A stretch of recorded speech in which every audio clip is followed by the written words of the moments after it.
Welcome, curious minds, to another deep dive. Great to be here. Today, we're plunging into a set of sources that present a truly striking juxtaposition, really sharp contrast. Mm. On one hand, we've got this report detailing a devastating surge in conflict, a really grim reality unfolding on the ground. Yeah, really tough stuff. And then on the other hand, you have these incredibly delicate, high-stakes efforts towards peace. It's like two completely different worlds existing at the exact same moment. Exactly. It's a snapshot of simultaneous realities. Indeed, it's a moment that feels charged with both immense human tragedy and, well, the faint yet persistent glimmer of diplomatic hope. Faint is maybe the word. Perhaps. Our Uh, mission today, though, is to navigate these complex, almost contradictory narratives. We'll be uncovering the immediate human impact of the renewed conflict. which looks pretty severe based on the headlines. Yes, and simultaneously dissecting the intricate dance of international negotiations happening in parallel. It's about understanding how these two tracks, military action and diplomacy, how they interact and influence each other. Right, because they can't be totally separate. They're definitely not. So let's unpack this and get right to the heart of it. We're drawing our insights from a detailed AP News report, giving us a precise snapshot of events as of Sunday, July 6th, 2025. A very recent snapshot. Very recent. And our focus in this deep dive is on understanding the current pulse of the Israel-Hamas war, particularly these significant Israeli airstrikes that reportedly killed 38 Palestinians in Gaza, even as these critical ceasefire negotiations are underway, or about to get underway perhaps, in Qatar. Yeah, the timing is key. We'll be extracting every important nugget of knowledge from this single, incredibly dense source, providing you, our listeners, with a concise yet comprehensive understanding of this pivotal moment. Let's get into it. Okay, Section 1, the immediate reality, renewed airstrikes, and the human cost. Here's where it gets particularly jarring right off the top.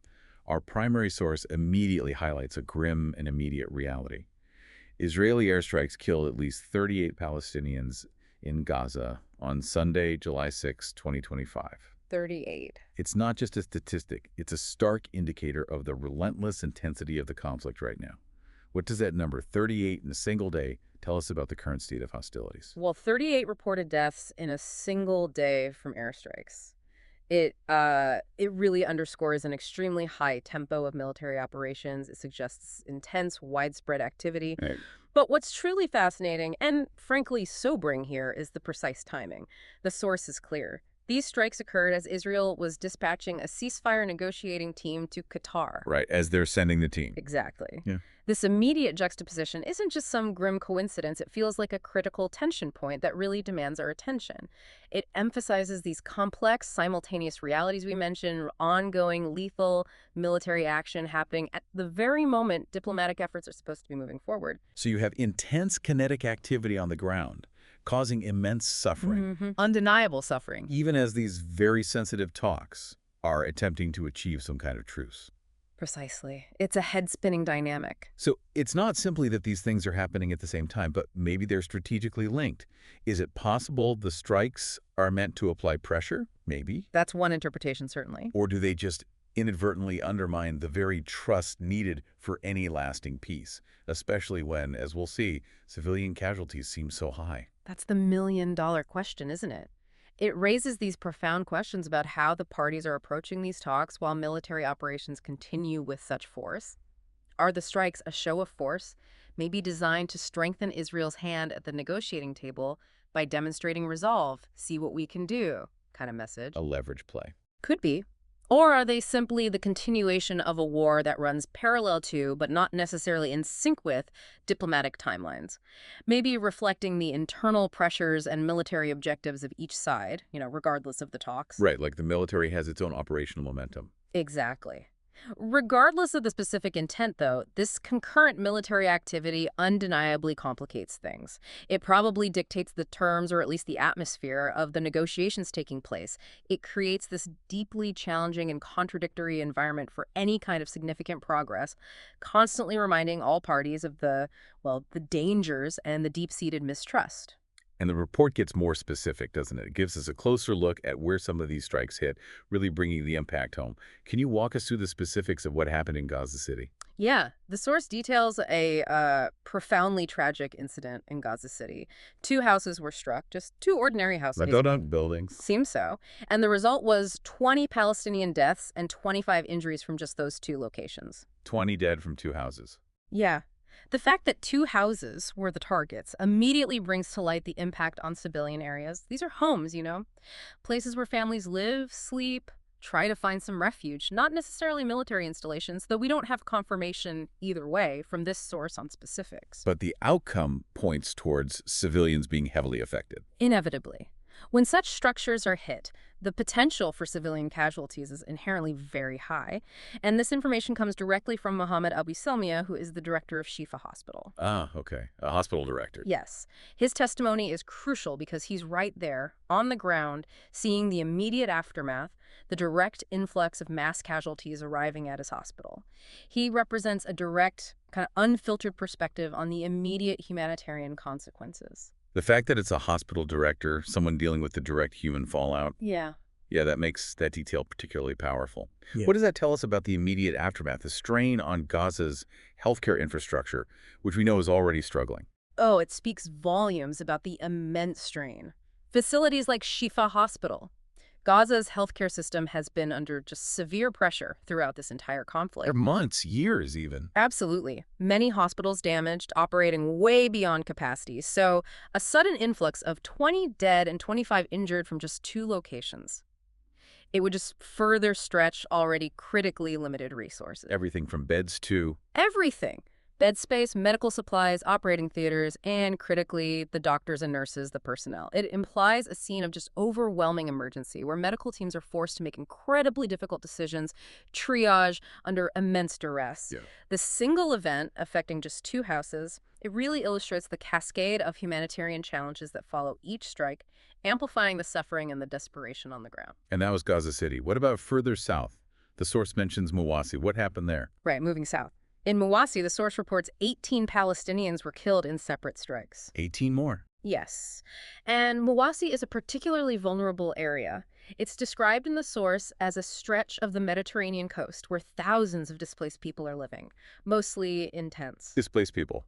So they've already fled from somewhere else. Precisely. This is critical context. These are individuals and families who have already fled their homes, often multiple times, searching for safety in areas they hoped or were perhaps told would be more secure. And now even those places aren't safe. Exactly. Now, even these temporary, often flimsy shelters are being hit. Officials at Nasser Hospital in Khan Yunis provided this information, and they specifically noted that two families were among the dead. Two entire families. It indicates entire family units just wiped out in these strikes. That really brings home the human stories behind the numbers, doesn't it?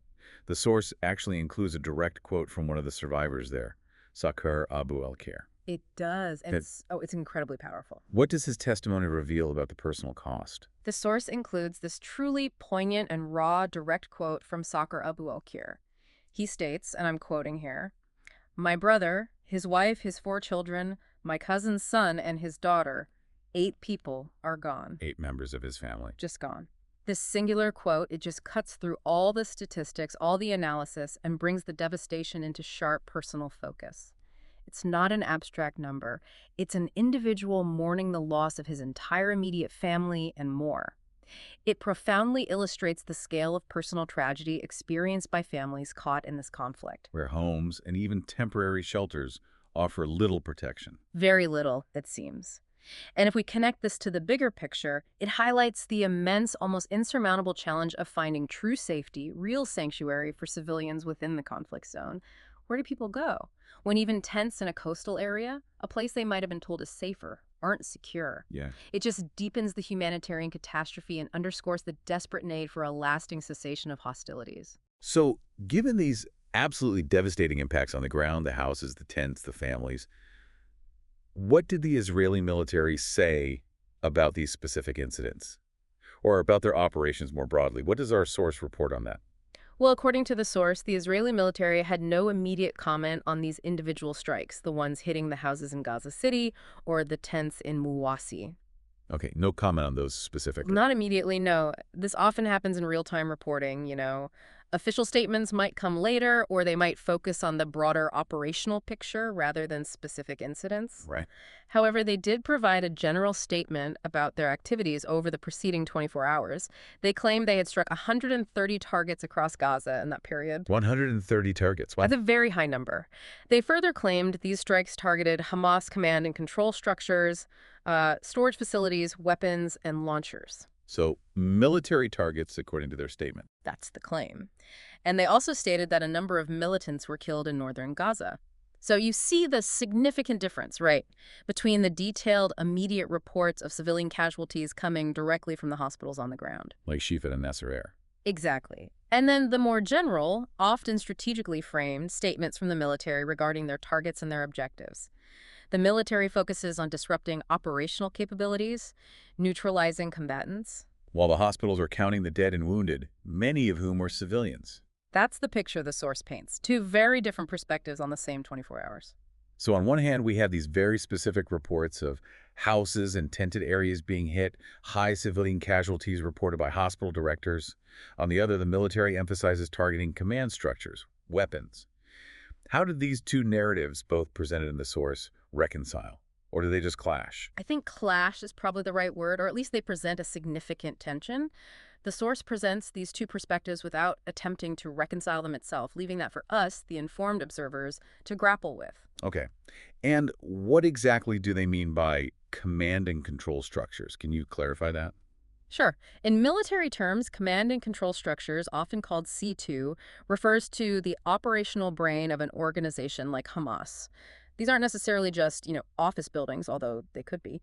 They represent the nerve centers for their military brigades. Where decisions are made. Exactly. Places where strategic decisions are made, where intelligence is gathered and disseminated, and where military operations are coordinated.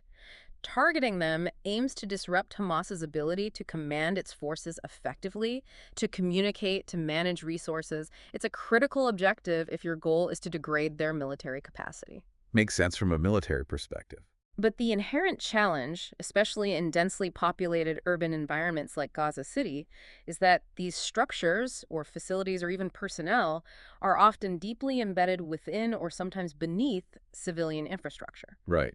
Mixed in with homes, schools, hospitals sometimes. Potentially. Which raises that vital question. How do military claims of targeting command and control structures and weapons and launchers reconcile with the reported civilian casualties in residential areas? Specifically, those two houses in Gaza City we talked about, and the tented area in Muwasi, where so many women and children were reportedly killed, according to the hospital sources. It's the classic tragic dilemma of urban warfare. It really is. It points to the tragic reality of warfare in such environments, where even if strikes are intended to be precise, the risk of collateral damage and civilian harm remains incredibly high. And that sheer operational intensity, striking 130 targets in just 24 hours further, speaks to the scale and breadth of the military campaign, which inevitably raises concerns about widespread impact, regardless of the intended targets. It's almost disorienting, isn't it? To talk about this level of destruction and loss of life. And then pivot to the diplomatic track. While the conflict rages with such intensity on the ground, there's this parallel narrative of intense, high-stakes diplomatic activity unfolding simultaneously. What's happening on the negotiation front that our source highlights? Indeed. It's really a testament to the complexity, maybe the desperation of the situation, that despite these ongoing military actions, there's still this concerted effort to reach a truce. The source explicitly states that an Israeli ceasefire negotiating team is heading to Qatar. Okay, so they are actually sending a team. Yes, this isn't just a casual meeting. It signifies that even amidst the high level of kinetic activity we just discussed, the diplomatic channels are open, they're active, and they're still seen as essential somehow. Even with 130 strikes in 24 hours. Even then, this decision to send a high-level team, even when fighting is arguably at its peak, it underscores a fundamental, perhaps desperate desire on both sides, or at least from the mediators involved, to find some path toward de-escalation. And the choice of Qatar as the location for these highly sensitive talks. That seems significant too, doesn't it? Why Qatar? Oh, the choice of Qatar is, in fact, incredibly significant. Qatar has really firmly established itself over the years as a key and often trusted mediator in the region for complex and sensitive negotiations. They have a history of this. They do, particularly involving actors like Hamas, where direct talks with, say, Israel or the U.S. are impossible. They have a long history of facilitating discussions between various parties across the Middle East, often acting as a sort of neutral ground. A place people are willing to go. Exactly. Their diplomatic infrastructure, their willingness to engage with all sides, which isn't always popular but is often necessary for mediation, and their established channels of communication with both Western powers and groups like Hamas make them a logical and often preferred venue for these kinds of sensitive talks. So both sides sending teams, even with all the fighting and disagreement. That itself is a statement. I think it is. The strategic significance of both sides, Israel directly and Hamas through various intermediaries, and their political presence in Doha sending teams, even with their widely known deep disagreements, it suggests that despite the hostilities, there is still a belief, maybe a sliver of belief, that a diplomatic solution, or at least a temporary pause, is ultimately necessary to achieve their respective goals, whatever those goals may be. Now, the U.S. is clearly a central player here as well, with President Trump involved in pushing a plan forward. What are the specifics of the ceasefire plan he's floated, as outlined in our source? Right. The U.S. role is pivotal. The source notes President Trump is scheduled to meet with Israeli Prime Minister Benjamin Netanyahu on Monday. Right after these strikes were reported. Immediately following this news, which really speaks to the urgency felt, certainly in Washington, the plan he has put forward, according to the source, is for an initial 60-day ceasefire. 60 days. Okay. And it's a multifaceted proposal. It's designed to address immediate humanitarian concerns, secure a crucial exchange, and critically lay the groundwork for a broader peace process down the line. So what are the key components? There are several. Firstly, it calls for a partial release of hostages currently held by Hamas. This has been, as you know, a primary and really non-negotiable demand from the Israeli side since the war began.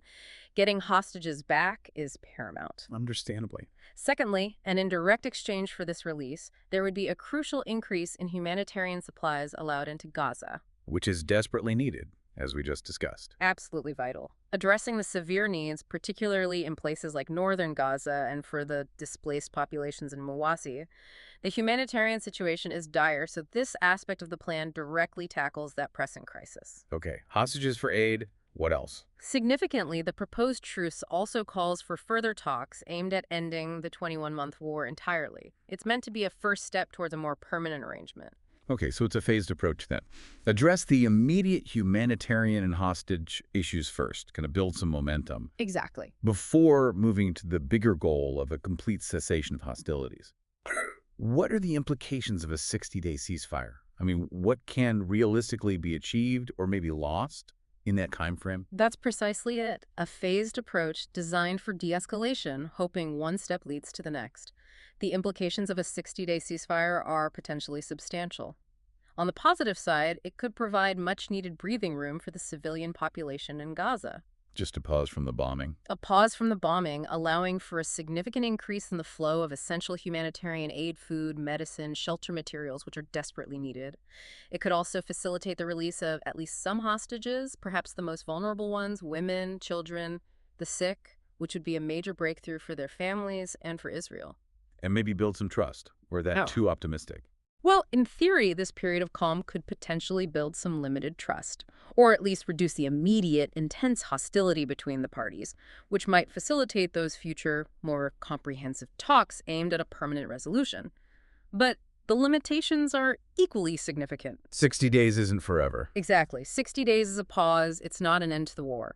If the fundamental disagreements, the really core issues, aren't addressed during this period, the resumption of conflict could potentially be even more intense afterwards. People might feel even more entrenched. A failed ceasefire can be worse than no ceasefire sometimes. That's a real risk. And the role of the U.S. as a facilitator is obvious here. President Trump's upcoming meeting with Netanyahu highlights the direct, high-level influence the U.S. is trying to exert. It's a powerful diplomatic lever, clearly aiming to move the needle on this deeply entrenched conflict. Okay, so with such a comprehensive plan on the table, seemingly addressing immediate needs and offering a path forward, why aren't we seeing a breakthrough? What's the main obstacle? What does the source identify as the sticking point? Ah, well, this raises the most critical question, doesn't it? It gets to the core disagreement that has apparently stalled previous negotiations and continues to be the main hurdle, as clearly outlined in the source. Netanyahu's office, the source says, has stated that Hamas is seeking unacceptable changes to the ceasefire proposal. Unacceptable changes, what are they? The crux of this fundamental clash lies in the ultimate objective of any truce. While Hamas reportedly gave a positive response late Friday to the latest U.S. proposal, which sounds good initially. Right, positive response sounds promising. It does, but the key demand from Hamas, as articulated in the source, is for guarantees.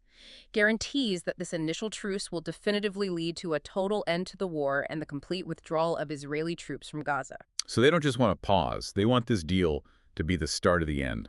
Guaranteed. Exactly. For Hamas, this isn't just about a 60-day pause for aid and some hostage releases. It's about securing a pathway, an irreversible pathway, to ending the entire conflict on terms that include a complete Israeli withdrawal. That's their bottom line. And on the Israeli side, Prime Minister Netanyahu's stance has been pretty consistent in opposition to that, hasn't it? Absolutely. In stark contrast, the source reminds us, Prime Minister Netanyahu has consistently insisted that Israel would resume fighting after any pause. His stated goal is to ensure what he terms the destruction of Hamas. So, completely opposite objectives for what happens after the 60 days. Diametrically opposed, it seems. This creates an irreconcilable difference, at least at this present moment. One side sees the truce as the guaranteed beginning of the end of the war. The other explicitly views it as a temporary pause before resuming military action to achieve its own strategic objective, the elimination of the opposing force. That's a pretty fundamental gap to bridge. It's a chasm. This fundamental clash of objectives is what makes reaching a comprehensive agreement exceptionally difficult, perhaps even impossible under the current conditions and leadership stances. It reflects the broader, deeply rooted strategic goals of each side. Which are just incompatible right now. They appear to be, yes, based on these stated positions. And the source even notes that previous negotiations have stalled on precisely these points. It's not a new problem. History repeating itself. It indicates the entrenched nature of the conflict and how deeply rooted these core demands are. Until these objectives can somehow be reconciled, or maybe a clever diplomatic pathway found that addresses both sides' core security needs without demanding capitulation on these ultimate goals. Well, until then, any truce is likely to remain fragile or just fail to materialize fully. Lasting peace seems very elusive. Okay, let's widen the lens a bit. To truly grasp the present complexities, the intensity of the fighting, the difficulty of the diplomacy, we need to remember how this all began and the devastating scale of its impact over time. That's crucial context. The source rightly reminds us that this current war began with Hamas's attack on Israel on October 7, 2023. The event that triggered this whole phase. Exactly. That was the precipitating event, a massive coordinated assault. During that attack, the source states approximately 1,200 people were killed in Israel and 251 others were taken hostage. Many of whom are still held captive. Yes, a significant number are still held, which remains a central issue. This act undeniably triggered Israel's extensive military response and the ongoing offensive in Gaza that we've been discussing. It's crucial to reiterate this origin point, to provide the necessary context for the current negotiations, and also to understand the stated objectives and the profound grievances on both sides. Absolutely. And what about the human cost on the other side? In Gaza, the source gives figures for that too. The scale of casualties there is immense. It is truly immense. According to Gaza's health ministry, as reported in the source, Israel's offensive has killed over 57,000 Palestinians. 57,000. It's an absolutely staggering figure. And crucially, the ministry reports that more than half of these casualties, so over 28,500 individuals, are women and children. More than half. That single statistic speaks volumes about the immense civilian toll of this conflict and the devastating impact it's having on the most vulnerable populations within Gaza. Now, the source includes an important caveat about those numbers, right? Yes, and it's important to mention it. The source notes that the ministry operates under the Hamas government in Gaza, and its figures do not differentiate between civilians and combatants. Okay, so the 57,000 includes both. That's the understanding based on how the ministry reports. However, it's equally important, as the source implicitly acknowledges by reporting the figures, that the UN and other international organizations generally consider these statistics from the Gaza Health Ministry to be the most reliable available figures coming out of Gaza, given the extreme challenges of independent data collection in an active war zone. Right, they're the best numbers we have, even with the caveat. Essentially, yes. It highlights the tragic and extensive human cost on both sides, painting a picture of profound suffering that has defined this 21-month war and the overwhelming humanitarian crisis it has created. The sheer scale of casualties, particularly among women and children reported by the ministry, just amplifies the urgency of the humanitarian concerns and, of course, any efforts towards achieving peace. Let's pivot back then to that critical humanitarian situation within Gaza itself. You mentioned aid earlier as part of the ceasefire proposal. Our sources specifically mentioned a focus on aid to northern Gaza. What's the situation there, according to the report? The humanitarian situation in northern Gaza is described as truly dire. Our source highlights that the Israeli Security Cabinet did approve sending aid into northern Gaza late Saturday. Okay, so aid was approved for the north. Yes, but this decision comes amidst reports of severe acute food shortages affecting civilians in that region. We're not just talking about, general scarcity. The implication is a real risk of widespread famine or famine-like conditions. That's incredibly serious. Extremely. The source specifically points out that northern Gaza has received only a trickle of aid since the last ceasefire concluded back in March. A trickle since March. That's months. Months. It means a large population has been living for an extended period on incredibly limited, often grossly insufficient supplies, pushing them right to the brink of survival. And what are the logistical challenges involved in getting that aid, even if it's approved, to where it's desperately needed? Especially, you mentioned earlier, the territory being effectively divided. Ah, yes, the logistical and political challenges are immense. Even with formal approvals, getting aid to those who need it most in a place like northern Gaza is a monumental task. It's fraught with security risks, coordination problems, damaged infrastructure, and logistical bottlenecks. Not just driving a truck up there. Far from it. And what's fascinating here, and quite telling, is a specific detail the source includes about aid distribution. It notes that the Israel-backed Gaza Humanitarian Foundation's closest aid distribution site is near the Netzarim corridor. The Netzarim corridor. What's the significance of that? This corridor is highly significant because it's a route established and controlled by the Israeli military that effectively separates the territory's north from its south. It acts as a physical division, a checkpoint, and a strategic military route for Israeli forces. So it cuts Gaza in two, essentially. Functionally, yes. Its presence creates a major logistical barrier, making it incredibly difficult to transport aid directly and consistently from the south, which is where most aid initially enters Gaza, up to the north, where the need is apparently most acute right now. So even if aid gets into southern Gaza, getting it north past that corridor is another huge hurdle. Exactly. This detail underscores that it's not just about getting approval for aid shipments, it's about the immense practical difficulties of getting that aid past these internal divisions, through checkpoints, and into the hands of a population that has been starved of essential supplies for months. It just illustrates the complex layers of hardship the people in northern Gaza are enduring, where geography and military control profoundly impact their access to life-saving resources. Okay, so internal challenges within Gaza, diplomatic challenges in Qatar. Now, finally, our source touches on a related incident, something that serves as a crucial reminder that this conflict in Gaza isn't happening in a vacuum. It's part of a wider, volatile regional dynamic. What do the sources tell us about this? Exactly. It's important to remember the regional context. Separately from the immediate events in Gaza, the source notes an incident originating in Yemen. This highlights the broader regional implications of the ongoing Israel-Hamas war. Yemen, what happened? A spokesperson for the Iran-backed Houthi rebels in Yemen announced they had launched ballistic missiles overnight, and their stated target was Israel's Ben Gurion airport near Tel Aviv. Targeting Israel's main international airport with ballistic missiles. That's significant escalation. It is, especially from a non-state actor based hundreds of miles away. However, the source also reports that Israel's military stated these missiles were successfully intercepted. Okay, intercepted. But the attempt itself is noteworthy. Very much so. It immediately brings up a few points, doesn't it? First, the involvement of a group like the Houthis, who are known to be supported by Iran. Part of that regional network. Precisely. And second, the targeting of a major civilian airport. What does this tell us about the reach of this conflict and the regional players involved? Yeah, what are the takeaways here? Well, this detail is crucial because it demonstrates the far-reaching regional implications.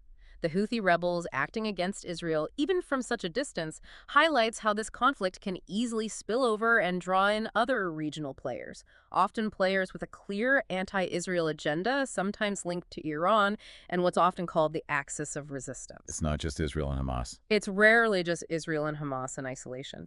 The targeting of Ben Gurion Airport, a major international civilian hub, also shows a continued threat to Israeli civilian infrastructure and daily life. It's an attempt to disrupt normalcy, sow fear beyond the immediate Gaza border. And the interception. Simultaneously, the successful interception points to the significant operational capabilities of Israel's multi-layered air defense systems.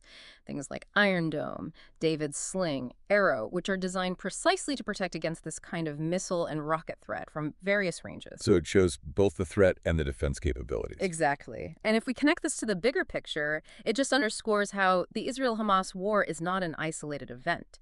It's deeply intertwined with wider geopolitical tensions, rivalries like Israel versus Iran, and the complex network of proxies operating across the Middle East. It reminds us that any resolution to the core conflict in Gaza has regional ripples, and conversely, regional tensions can absolutely exacerbate the conflict itself, creating this incredibly complex and volatile security environment for everyone involved. Okay, so let's try to bring these threads together then. We've taken a deep dive into an incredibly complex and frankly quite heartbreaking snapshot from our sources today. We see the stark reality of ongoing conflict with significant casualties reported daily, especially impacting civilians and displaced populations. Those details from Gaza City and Muwasi were particularly grim. Absolutely grim. And simultaneously, we see these tireless yet often frustrated efforts towards a diplomatic solution. Talks centered around a U.S.-backed ceasefire proposal happening right now or attempting to happen. But the persistent hurdle, as the source makes clear, remains that fundamental disagreement. Will a truce lead to a permanent end to the war, as Hamas demands, or is it just a pause before hostilities inevitably resume, as Netanyahu insists? That fundamental chasm is precisely what keeps these negotiations incredibly challenging. It often feels like they're perpetually on the brink, doesn't it? One step forward, maybe two steps back. It really is a moment of severe tension. You've got these intense military actions and these high-stakes peace talks unfolding on parallel tracks, each with its own momentum, its own objectives. Yet constantly influencing each other. Constantly, and at times, completely undermining one another. This constant interplay of violence and diplomacy seems to define the current state of this conflict. It really does, and maybe this raises an important question for you, our listeners, to consider as you reflect on all this information. What's that? As these two realities, the intense military action causing significant casualties, and the high-stakes diplomacy striving, however imperfectly, for a halt to the violence as they continue to unfold concurrently, side by side. What does that actually signify for the very concept of peace in the region? Does the violence make a deal more urgent or less possible? Exactly. Does the ongoing violence underscore the desperate urgency of a deal, maybe pushing both sides eventually to compromise more for the sake of human lives and just achieving some stability? Or does the constant backdrop of conflict continually erode the foundations for trust, for any kind of good faith negotiation needed for a long-term resolution? Making it harder and harder to imagine a future without fighting. Precisely. Does it make it harder to envision a sustained peace when conflict is the defining daily reality? It's something for you to mull over as you process the complex, often contradictory information we've explored today. It's really a paradox lying right at the heart of this long and enduring conflict.